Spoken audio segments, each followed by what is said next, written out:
ಬಂದಿರ್ತೀವಿ, ಒಂದು 7-8 ಬರೀ ಅಲ್ಲಿ ಹೋಗೋಗೆ ಬಂದಿರ್ತದೆ. ಭಾಳ ಕಿಮ್ಮತ್ತಿನ ತಂದಿದ್ವಿ, ಅಜ್ಜಾರಿಗೆ ಏನು ಕೊಡಿಸ್ತಾರೆ ನಾವು. ಎಲ್ಲಿ ಕುಂತೇವ ಅನ್ನೋದು ಸಹಿತ ಪ್ರಜ್ಞೆ ಇಲ್ದಂಗೆ ಯಾರು ಇರ್ತಾರೆ ನೋಡ್ರಿ, ಅವ್ರಿಗೆ ಗೊತ್ತಿಲ್ದೇನೆ ಅವ್ರಿಗೆ ತೂರ್ಯ ಸ್ಥಿತಿ ಬಂದ್ಬಿಟ್ಟಿರ್ತಾರೆ. ಸಿದ್ಧಾರ್ಥ ಮಠದ ಹತ್ರ ಒಬ್ಬ ಕೂತಿದ್ನ, ಎಲ್ಲರೂ ಎದ್ದು ಹೋದ್ರು ಅಲ್ಲೇ ಕುಂತಿದ್ದಂತ. ಇವ್ಯಾಕೆ ಇಲ್ಲಿ ಕುಂತಾನೆ, ಎಬ್ಸಿದ್ರು ಹೇಳಲಿಲ್ಲ ಅಂತ. ಅವಾಗ ಬ್ರಹ್ಮಜ್ಞಾನ ಆಗೈತೆ ಅಂದ್ರೆ ಸಿದ್ಧಾರ್ಥ ಅವನು ಕುರಿ ಹೊಕ್ಕ ಬಿಟ್ಟಿದ್ವು ಅಂತ ಹೊಲ್ದಾಗ. ಆ ಹೊಲ್ದಾಗ ಬಂದು ಇವನ್ನ ಬಡದು ಎಬ್ಸಿದಂತ. ನಿನ್ನ ಕುರಿ ನಮ್ಮ ಹೊಲ್ದಾಗ ಹೋಗ್ತಾವ್, ನೀನ್ ಬಿಡಂಗಿಲ್ಲ ಅಂದಂತ. ನನ್ನ ಕುರಿನ ಅಲ್ರಿಪ್ಪ ಅಂದಂತ. ಅಷ್ಟೊತ್ತಿಗಾಗ್ಲೇ ಅವನು ಬ್ರಹ್ಮಜ್ಞಾನ ಆಗಿಬಿಟ್ಟಿತ್ತು. ನಿಶ್ಚಿಂತನಾಗಿರ್ಬೇಕು. ಮತ್ತು ಆಸ್ತಿಕ್ಯಂ ಸ್ವರ್ಗ ಏವಸ. ಆಸ್ತಿಕ್ಯ ಅಂದ್ರೆ ಧರ್ಮ, ಸಂಸ್ಕೃತಿ, ಪರಂಪರೆ, ಭಗವದ್ಗೀತೆ, ವಚನ ಸಾಹಿತ್ಯ, ನಮ್ಮ ಮಠ ಮಂದಿರಗಳು, ಪುರಾಣ ಪ್ರವಚನ, ಸ್ವಾಮೀಜಿಗಳ ಬಗ್ಗೆ ಯಾರು ನಿರಂತರ ಶ್ರದ್ಧೆಯನ್ನು ಇಟ್ಕೋತಾರ ಅದಕ್ಕೆ ಆಸ್ತಿಕ್ಯಂ ಅಂತಾರೆ. ಅವರಿಗೆ ಮಾತ್ರ ಸುಖ ಸಿಗುತ್ತದಂತೆ. ಈಗ ಕೆಲವರೆಲ್ಲ ಹೇಳ್ತಾರೆ, ಸ್ವಾಮಿಗಳನ್ನ ಯಾಕೆ ಕರ್ಕೊಂಡು ಹೋಗ್ಬೇಕು ಮಠಕ್ಕೆ ಮನೆಗೆ, ಅವ್ರಿಗೆ ಯಾಕೆ ಪಾದ ಪೂಜೆ ಮಾಡ್ಬೇಕು, ಹಿಂಗೆಲ್ಲ ಭಾಳ ಮಂದಿ ಕೇಳಕತ್ತಾರ. ಈಗ ಭಾಳ ಸಾಲಿ ಕಲ್ತಾರ. ನನ್ನ ಕೇಳಿದ್ದವ, ಸ್ವಾಮಿಗಳು ಬಂದ್ರೆ ಏನಕತ್ರಿ? ಈಗ ಕಳ್ಳ ಮನೆಗೆ ಬಂದಿರ್ತಾನ ನೋಡ್ರಿ, ಅವಾಗ ನಾಯಿ ಕರ್ಕೊಂಡ್ ಬರ್ತಾರ, ಅವ ಯಾರಂತ ಹಿಡಿಯಕ. ಅವ 5-6 ವರ್ಷ ಬಿಟ್ಟು ಬರ್ಲಿಬೇಕಾರೆ ನಾಯಿ ಹೋಗಿ ಅವ್ನ ಹಿಡಿತಿರು. ಆ ಮನೆ ಕದ ಹಾಕಿದ್ರಂದ್ರೆ ಅದು ಹಾದು ಹೋಗಿ ಅವನ್ನ ಹಿಡಿತಿರು.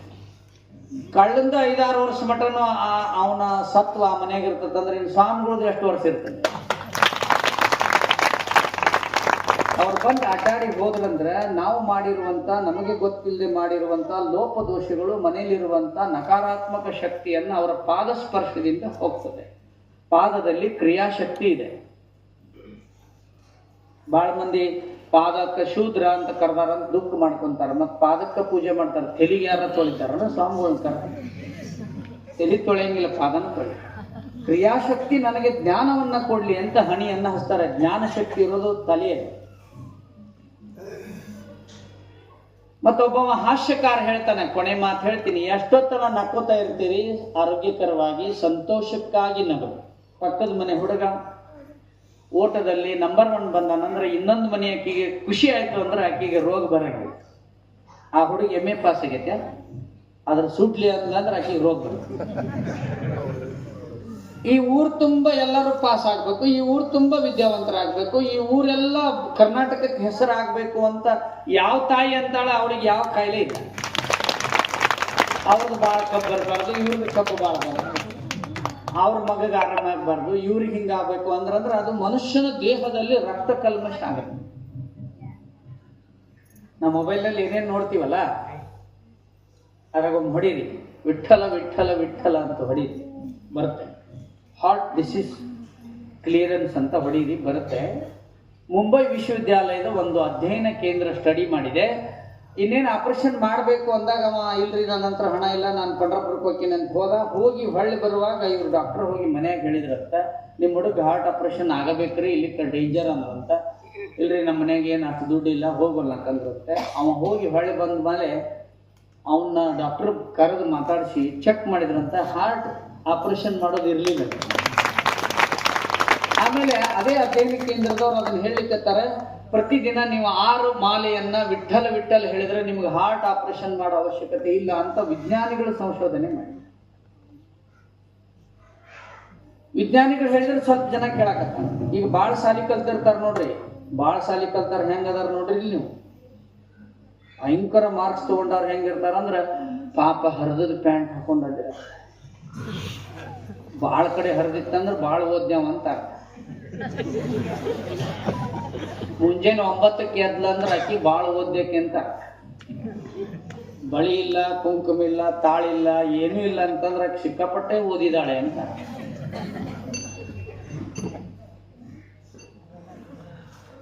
ಕಾಲುಂಗುರವನ್ನು ಹಾಕೊಳ್ಳಿಲ್ಲ ಅಂದ್ರೆ ಗರ್ಭಕೋಶದಲ್ಲಿ ಚಲನೆ ಕಡಿಮೆ ಆಗುತ್ತೆ, ಕ್ರಿಯಾಶಕ್ತಿ ಕಡಿಮೆ ಆಗುತ್ತೆ. ಅದಕ್ಕೆ ಅದೇ ಬೆರಳಿಗೆ ಹಾಕ್ತಾರೆ, ಬಂಗಾರದ ಹಾಕೋಂಗಿಲ್ಲ, ಬೆಳ್ಳಿದೇ ಹಾಕಬೇಕು.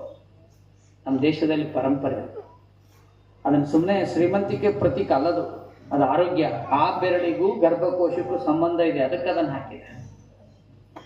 ಈ ಬೆರಳಿಗೆ ಯಾಕೆ ಉಂಗುರ ಹಾಕ್ತಾರೆ ಅಂದ್ರೆ ಇದಕ್ಕೂ ಹೃದಯಕ್ಕೂ ಸಂಬಂಧ ಇದೆ. ಈ ಬೆರಳಲ್ಲಿ ಇದಿತ್ತಂದ್ರೆ ಹಾರ್ಟಿಗೆ ತೊಂದರೆ ಆಗೋದಿಲ್ಲ ಅಂತಿದೆ. ಕಿವಿ ಚುಚ್ಚೋದ್ರಿಂದ ಮೆದುಳಿಗೆ ಸಚೇತನ ಆಗತ್ತೆ. ನಾಳೆ ಬೆಳಿಗ್ಗೆ ಹೇಳ್ರಿ, ಎದ್ದ ಮೇಲೆ ಈ ಕಿವಿ ಒಳಗೆ ಹಿಂಗೆ ಮಾಡ್ತು, ಎರಡೂ ಕಡೆ ಹಿಂಗೆ ಮಾಡ್ರಿ. ಈ ಕಿವಿನ ಬೇಷಕ್ಕೆ ಜಕ್ಕೋರಿ. ನೀವ ಮನೆಯನ್ನಾರು ಜಗ್ಗಿರ್ತಿರಲ್ಲ, ಹಂಗೆ ಜಗ್ರಿ. ಯಾರ್ಯಾರಿಗೆ ನೆನಪಾತ್ ನಗಾಕ ಹಿಂಗೆ ಮಾಡ್ರಿ, ಜ್ಞಾಪಕ ಶಕ್ತಿ ತಾನ ವೃದ್ಧಿ ಆಗ್ತದೆ. ಅದಕ್ಕೇನೆ ಮೇಷ್ಟ್ರು ಹಿಂಗೆ ಹಿಡಿತಾರೆ, ಹುಡುಗನ್ ಇಲ್ಲೇ ಹಿಡಿತಾರೆ. ಇದಕ್ಕೆ ಹಿಡಿದ್ರೆ ಮೆದುಳಿಗೆ ಸಚೇತನ ಆಗ್ತದೆ, ರಕ್ತ ಬೇಗ ಪಂಪ್ ಆಗ್ತದೆ. ನಕೋತ ಇರ್ಬೇಕು, ಆನಂದವಾಗಿರ್ಬೇಕು. ನಗುದಂದ್ರೆ ಬರೀ ಶಬ್ದ ಮಾಡೋದಲ್ಲ, ಖುಷಿಯಾಗಿರೋದು ಕೂಡ. ಬಸ್ ನೋಡ್ರಿಲ್ಲ, KSRTC ಹೆಣ್ಮಕ್ಳಿಗೆ ಭಾಳ ಚಲೋ ಗೊತ್ತಿದೆ. ಅನ್ನಿ ಪಾಪ ಕಂಡಕ್ಟರ್ನ ಬಿಟ್ಟು ಹೋಗಿದ್ರಂತ ಭಾಳ ದೂರ ಜಾಗ ಇದ್ದಕ್ಕೆ. ಅವ ಬೇರೆ ಬೈಕ್ ಕಟ್ಕೊಂಡು ಬಂದು ಅವ್ರಿಗೆ ಒಂದಿಷ್ಟು ಧನ್ಯವಾದ ಹೇಳಿದ ಮೇಲೆ ಒಂದು ಮುದುಕಿ ಕರ್ಪರಿಯಪ್ಪ ಅವನೋಟ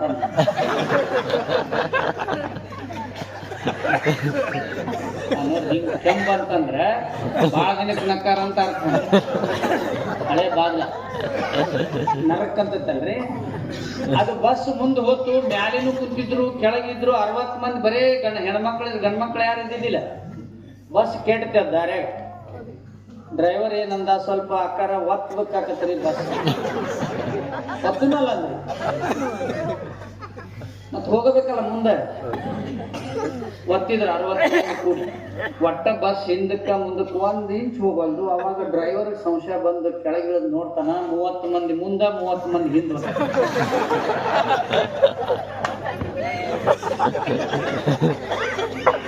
ಹಿಂಗ್ಯಾಕೆ ಗೊತ್ತಾಕತ್ತೀರಿ ಅಕ್ಕಾರ ಅಂದವ.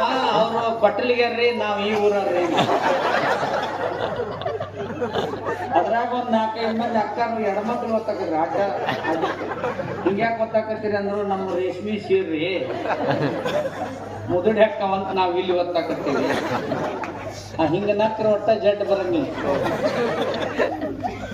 ಒಂದರ ನಗರಿ ಪುರಾಣ ಕೇಳಿದ್ದನ್ನ ಪೂರ ನೆನಪಿಟ್ಟುಕೊಂಡ ಮನಿಗೆ ಹೋಗ. ಅಪ್ಪ ಏನ್ ಹೇಳ್ತಾರಲ್ಲ, ಒಟ್ಟ ಮರಿಬಾರ್ದು. ಅದನ್ನ ಮರಿವು ಮಹಾರೋಗ. ಕೆಟ್ಟದ್ದು ಮರೆದ್ರೆ ಚಲೋ, ಒಳ್ಳೇದು ಮರಿಬಾರ್ದು. ಧೃತಿ ಸ್ಮೃತಿ ವಿಭ್ರಷ್ಟ ಆದ್ರೆ ನಿನ್ನನ್ನ ನಾನು ಕಾಪಾಡುವುದಿಲ್ಲ, ಯಾರು ಕಾಪಾಡುವುದಿಲ್ಲ ಅಂತ ಭಗವದ್ಗೀತೆ ಕೃಷ್ಣ ಹೇಳ್ತಾನೆ. ಬುದ್ಧಿ ಸ್ಥಿಮಿತ ಕಳೆದುಕೊಂಡರೆ, ಯಾವಾಗಲೂ ಭಯದಲ್ಲೇ ಬದುಕುತ್ತಾ ಇದ್ದರೆ, ಜ್ಞಾಪಕ ಶಕ್ತಿ ಚಂಚಲತ್ವ ನಿನ್ನೊಳಗಿದ್ದರೆ ನಿನ್ನನ್ನ ಯಾರು ಕಾಪಾಡುವುದಿಲ್ಲ. ಅಲ್ಲೆಲ್ಲೋ ಭೂಕಂಪ ಆಗಿರ್ತತಿ ನೇಪಾಳದಾಗ, ಇವ್ರು ಬೆಳ್ತಾನೆ ಯಾಕ್ತಾರೆ. ಇಲ್ಲಿ ಆದ್ರೆ ಹೆಂಗ ಭಾಳ ಪುಕ್ಕಲ್ರದಾರ ಈಗ ಮಂದಿ ಹೆದರೋರು. ಒಂದ್ ಮನೆ ಫ್ಯಾನ್ ಇತ್ತು, ಅದ್ರ ಮ್ಯಾಲೆ ಜಾಡ್ ಕಟ್ಟಿತ್ತು. ಯಾಕ್ರಿ ಇದನ್ನ ಯಾಕೆ ಚಲು ಮಾಡಿಲ್ಲ ಅಂತ ಕೇಳಿದ್ ನಾನು. ಮೈ ಮೇಲೆ ಬಿದ್ದಿಗಿದ್ದಿತ್ತು ಅಂತ ಚಲು ಮಾಡಿಲ್ಲ. ಇಂಥ ಹೆದರಿಕೆ. ಒಂದ್ ಮನೆ ಮಕ್ಕಳು ಇದ್ದಿದ್ದಿಲ್ಲ, ಯಾಕ್ರಿ ಹುಡುಗರು ಇಲ್ಲನ್ರಿ. ನಾವು ಹಡದೇ ಇಲ್ರಿ, ಆ ಹುಡುಗ ಮಾತು ಕೇಳ್ತೋ ಇಲ್ಲ ಅಂತ ಹೇಳಿ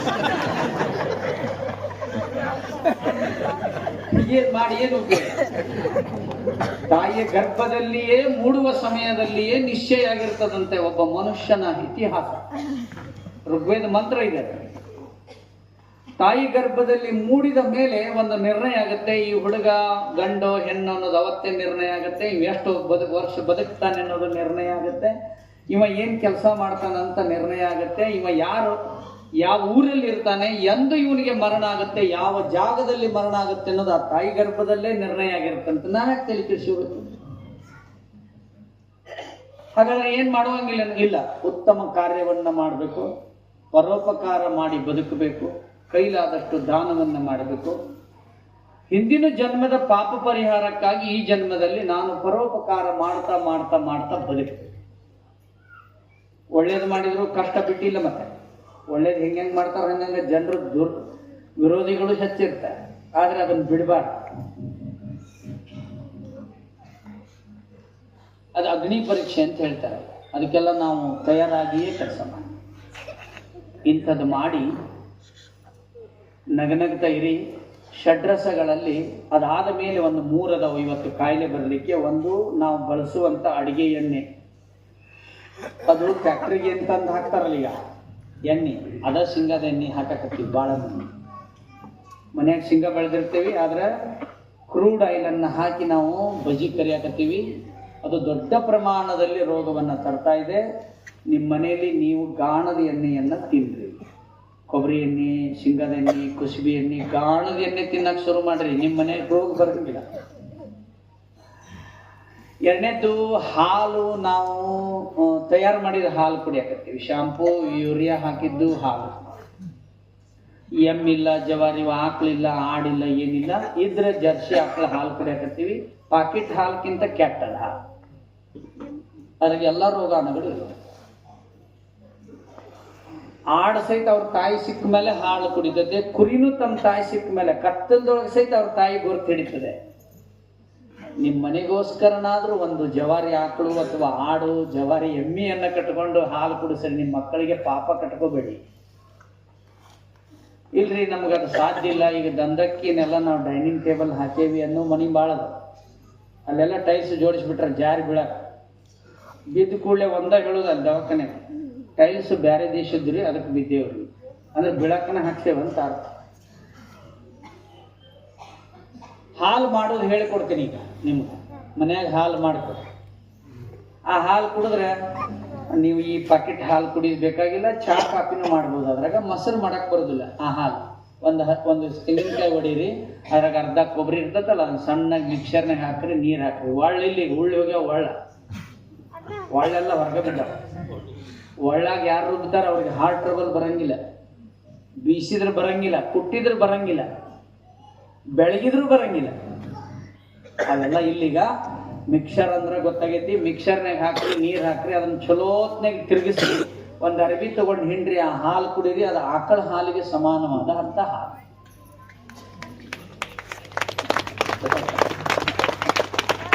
ಇನ್ನು ಮೂರನೇದ್ದು, ನಾನು ನಿಮಗೆ ಭಾಳ ವಿನಂತಿ ಮಾಡ್ಕೊತೀನಿ, ಒಟ್ಟ ಪ್ಲಾಸ್ಟಿಕ್ ತಾಟ್ನ್ಯಾಗ ಊಟ ಮಾಡಬೇಡ್ರಿ, ಪ್ಲಾಸ್ಟಿಕ್ನಿಂದ ನೀರು ಕುಡಿಬೇಡ್ರಿ, ಕ್ಯಾರಿ ಬ್ಯಾಗ್ನ ಏನು ತರಬೇಡ್ರಿ, ಮನ್ಯಾಗ ಒಟ್ಟ ಪ್ಲಾಸ್ಟಿಕ್ ಇಟ್ಕೋಬೇಡ್ರಿ. ಇವತ್ತು ಭಾರತ ರೋಗದಲ್ಲಿ ಮುಂದಿರ್ಲಿಕ್ಕೆ ಕಾರಣ, ಕ್ಯಾಪಿಟಲ್ ಕಂಟ್ರಿ ಆಫ್ ವರ್ಲ್ಡ್ ಯಾವುದು ಅಂದ್ರೆ ಈಗ ಭಾರತ ಅಂತ ಹೇಳ್ತಾ ಇದ್ದಾರೆ. ಅದಾಗಬಾರ್ದು. ಆದ್ರೆ ನಾವು ಒಟ್ಟ ಪ್ಲಾಸ್ಟಿಕ್ ಒಳಗೆ ಇಟ್ಟದ್ದನ್ನು ಏನು ಬಳಸ್ತಾರೆ. ಬೆಳ್ಳಿ ಪಾತ್ರೆ ಎಷ್ಟು ಮನ್ಯಾಗ ಅದಾವ ಗೊತ್ತಾ? ಎಲ್ಲರ ಮನ್ಯಾಗೂ ಬೆಳ್ಳಿ ಪಾತ್ರೆ ಅದಾವ. ಬೇಕಾದ್ರೆ ಚಾಲೆಂಜ್, ಬೀಗರು ಬಂದಾಗ ತೋರಿಸ್ತಾರ, ಹಾಳೆ ಮುಚ್ಚಿಟ್ಟು ಅವ್ರು ಬಂದವ್ರು ಹೂವು ಎಟ್ಟದವು ಏನಾಗ್ತವು ಇದ್ರೆ. ಅದಕ್ಕೆ ಮಕ್ಕಳಿಗೆ ಬೆಳ್ಳಿ ಬಟ್ಲ ಕೊಟ್ಟಿದ್ರು ಮೊದಲ. ಆ ಬೆಳ್ಳಿ ಬಟ್ಟಲದೊಳಗೆ ಹಾಲು ಕಾಸು ಕುಡಿಸಿದ್ರೆ ಹುಡುಗಗ ಜೀವಮಾನ ಕಣ್ಣು ಹೋಗಂಗಿಲ್ಲ. ಇನ್ಮೇಲೂ ಹಾಲು ಕುಡಿದ್ರೆ ನೀವು ಬೆಳ್ಳಿ ಪಾತ್ರೆ ಒಳಗೆ ಕಾಸುಕೊಂಡ ನಿಮ್ಗೆ ಕಣ್ಣಿನ ದೃಷ್ಟಿ ಚಲೋ.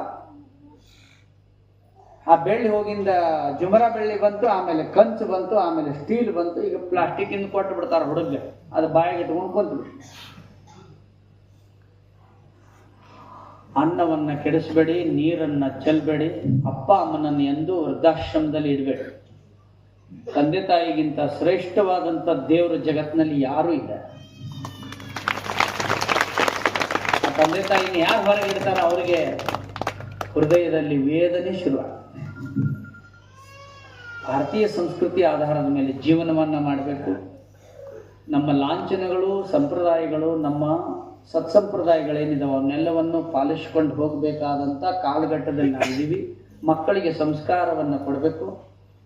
ಈ ನಾಡಿಗೆ ಅನ್ನವನ್ನು ಹಾಕುವಂಥ ರೈತನೇ ನಿಜವಾಗಿರುವಂಥ ದೇಶಕ್ಕೆ ಅನ್ನದಾತ, ಮತ್ತು ಅವನೇ ನಮಗೆ ಆದರ್ಶ ಆಗಬೇಕು, ಸೈನಿಕರ ಆದರ್ಶ ಆಗಬೇಕು.